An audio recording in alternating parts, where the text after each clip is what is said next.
Hey everyone, it's Austin Fetch over at Oxford Retirement, coming back with another video, a scenario that I ran across pretty recently, and I thought it was kind of unique, so I wanted to share. We teach Social Security classes pretty regularly. It's a big topic in our office. Everybody has it, so it's important to understand it. But I came across this scenario that I found pretty interesting. It's one of the more extreme ones I've come across. So the scenario really is that the gentleman was about 68. The wife of the gentleman was about 69, and is very good Social Security benefits. She doesn't qualify for Social Security benefits off of her own record. So the only way she's going to get a benefit is off of her spouse's, the husband's, work record. And at this time, she can't collect because he's not collecting himself. Okay. The plan is, or at least it was, for him to continue to work and to not take Social Security until age 70 to really maximize the longevity, maximize that monthly payment. Okay. The benefit amounts, if he was to go and grab Social Security today, he'd be collecting about $4,000 a month, which also would allow his spouse to collect about $1,800 a month. So right now, every month that they're waiting, they're missing out on about $5,800 a month if they were to just go take it now.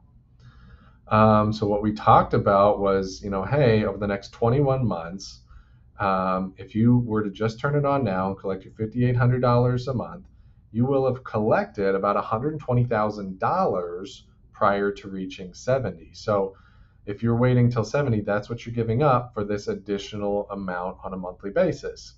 His amount would be increasing about $600 over the next 21 months. If he waits 21 months and then takes it, his benefit would be about $600 higher.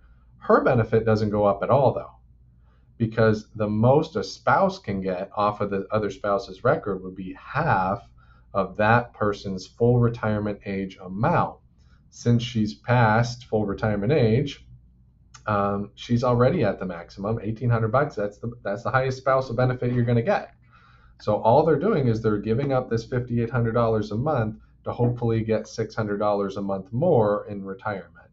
And when you just do the simple math, I don't need to put in fancy, I can put in inflation and cost of living adjustments, a rate of return on the assets if you were to invest them instead, and adjust all the numbers. But just quite simply, if you take $120,000 divided by $600 a month, it takes you over 16 years just to break even with no rates of return, no inflation, none of that.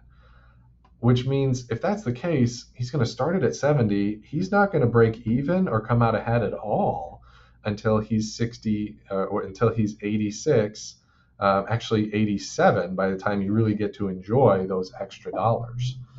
And just like I talk about in Social Security class, my question to everybody is, at 87, she'll be 88, he'll be 87.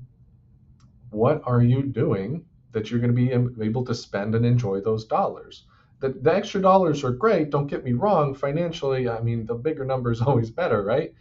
But at the end of the day, the dollars are just there to allow you to do the things that you want to do in your life, okay? The most financially sound recommendation ever is to not spend any money and save everything.